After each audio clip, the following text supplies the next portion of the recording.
એક જ મિનિટ બોલો.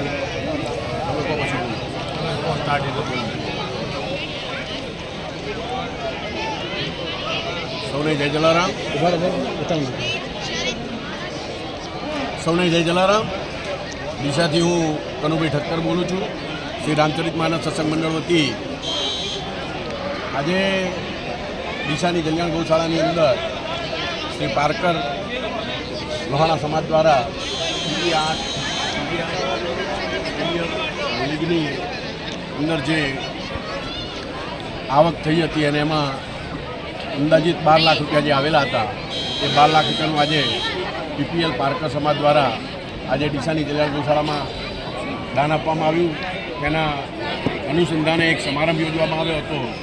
સત્કાર સમારંભની અંદર પારકર પ્રીમિયર લીગના તમામ સહયોગીનું સન્માન કરવામાં આવ્યું હતું અને આ તબક્કે એવી પણ જાહેરાત કરવામાં આવી હતી કે હવે પછી પારકર સમાજ દ્વારા એક કથાનું પણ સુંદર આયોજન કરવામાં આવ્યું છે અને એ કથાની અંદર પણ જે આવક થશે તમામ આવક ડીસાની કલ્યાણ ગૌશાળાને આપવામાં આવશે એવી જાહેરાત કરવામાં આવી છે.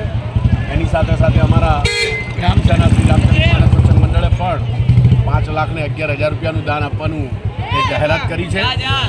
આ જાહેરાતને જ્યારે ડીસાની કલ્યાણ ગૌશાળાને આ જગ્યા ઓછી પડે છે અને બાજુમાં જગ્યા લેવાની વાત થઈ ત્યારે રામચરિતમાનસ સત્સંગ મંડળના તમામ સભ્યોએ એક વિચાર કરી અને 5,11,000નું દાન આપવાનું નક્કી કર્યું અને એને તમામ લોકોએ સહજ વધાવ્યું છે. સૌને જય સિયારામ, જય સિયારામ, જય સિયારામ.